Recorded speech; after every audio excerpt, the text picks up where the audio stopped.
Hello everyone, I hope आप सभी की पढ़ाई अच्छी चल रही होगी। और जो खुशखबरी आप लोगों को मिली है एसएससी सीजीएल की तरफ से, वो काफ़ी इम्पॉर्टेंट हो जाती है उन बच्चों के लिए जो काफ़ी टाइम से बेरोज़गार थे और अब उन्हें एक न एक वैकेंसी पे अपना सिलेक्शन चाहिए। तो चलिए कुछ एनालिसिस करते हैं एसएससी सीजीएल के टॉपिक्स का, जिनकी हेल्प से हम ये समझ पाएंगे कि किन क्वेश्चंस और किन पोर्शंस पर आपको ज़्यादा ध्यान देना है ताकि आप एसएससी सीजीएल का टीयर 1 एग्जामिनेशन क्वालिफाई कर सकें।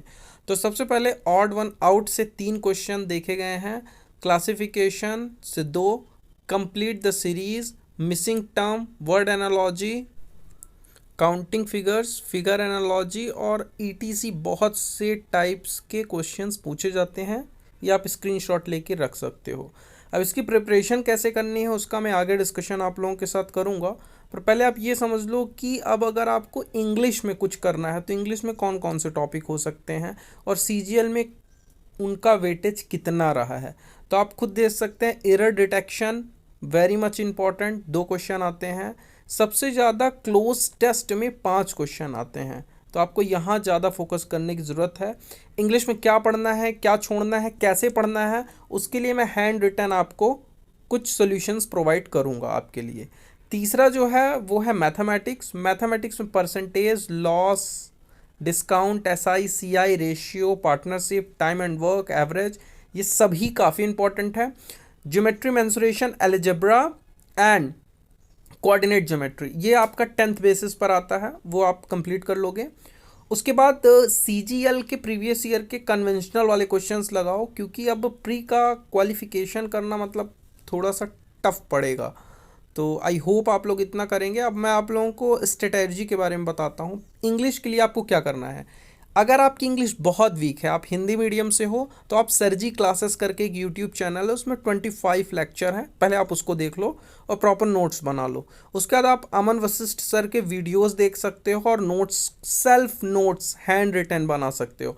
अगर आपके पास हैंड रिटन बनाने का टाइम नहीं है तो आप नोट्स का पीडीएफ ले लो या परचेज कर लो नोट्स। उसका नीतू मैम की बुक पढ़ सकते हो। और अगर आपको अपनी वोकेबलरी मजबूत करनी है तो वर्ड पावर मेड इजी कि रोज़ 20 पेज पढ़ना स्टार्ट करो। और अगर आपको वो पढ़ने में प्रॉब्लम है तो उसका भी यूट्यूब में काफ़ी वीडियोस हैं, तो आप उन वीडियोस को देख के फिर उस बुक को पढ़ो। If you want then read newspaper. मैंने क्यों कहा इफ़ यू वॉन्ट, क्योंकि बहुत से लोगों का मन नहीं करता न्यूज़पेपर पढ़ने का। अगर आपकी कॉम्प्रिहेंसिव रीडिंग स्किल अच्छी है तो आप न्यूज़पेपर इग्नोर कर सकते हो।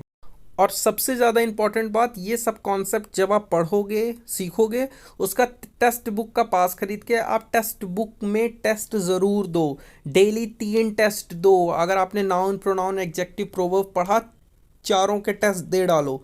अगर टेस्ट नहीं दोगे तो आपको पता नहीं चलेगा आपको कितना समझ में आया है। तो आई होप आपको इतना समझ में आ गया होगा।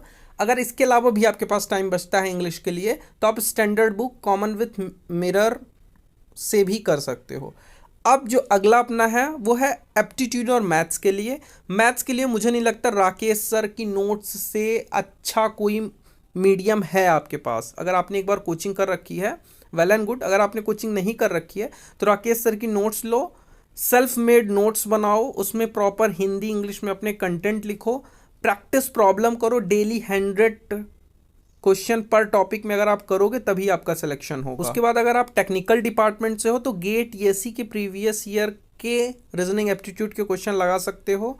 ऑनलाइन वीडियोस देखो, ऑनलाइन क्लासेस करो। टेक्स्ट बुक में आप टेस्ट देना मत भूलना। ज्योमेट्री, अलजेब्रा एंड ट्रिग्नोमेट्री, इन तीनों को आप अलग से सेपरेट तैयार करो, क्योंकि मे बी 7 to 8 क्वेश्चन इनसे पूछे जाएंगे और ये अप टू 10th लेवल के होते हैं, लेकिन क्वेश्चंस का डिफिकल्टी लेवल थोड़ा अच्छा होता है। तो आपको मैथ्स ऐसे कंप्लीट करनी पड़ेगी, नहीं तो आपके मैथ्स में स्कोर नहीं आ पाएंगे। तीसरा जो वेरी इंपॉर्टेंट है वो रीजनिंग है। रीजनिंग आई होप आप सभी की अच्छी होगी और आप उसमें मैक्सिमम स्कोर कर सकते हो। उसमें करना क्या, आपको बार बार क्लास नोट्स रिवाइज करना है और जिन टॉपिक्स पर आपको प्रॉब्लम है उसके ऑनलाइन वीडियोस देखने हैं। एक टेस्ट आपको डेली देना है, कंप्लीट टेस्ट 30 मिनट्स का। उसके बाद प्रैक्टिस मोर एंड मोर। जितनी ज़्यादा प्रैक्टिस करोगे उतनी ज़्यादा आपकी रीजनिंग इनहेंस होगी और पजल्स वाले क्वेश्चंस पर आपको ज़्यादा ध्यान देना है, ठीक है ना।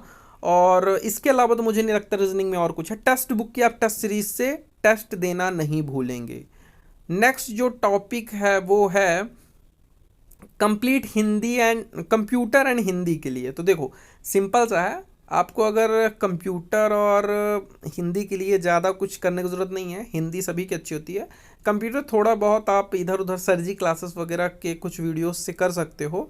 अदरवाइज अगर आपको प्रॉब्लम होती है तो प्रीवियस ईयर के क्वेश्चन पेपर उठाओ, उनमें जो जो टॉपिक्स हैं उन्हीं को MS word, power point, excel, इन सबको कंप्लीट करो और खूब सारे आप टेस्ट दो। जितने ज़्यादा आप टेस्ट दोगे उतना अच्छा आपके लिए होगा। आई होप आपको ये वीडियो पसंद आया होगा, और थोड़ा मैंने लेंदी वे में बताया है, आई नो दैट, बट अगर आप इतना फॉलो करते हो तो आपके SSC CGL का एग्ज़ाम कंप्लीटली निकल जाएगा। Thank you so much.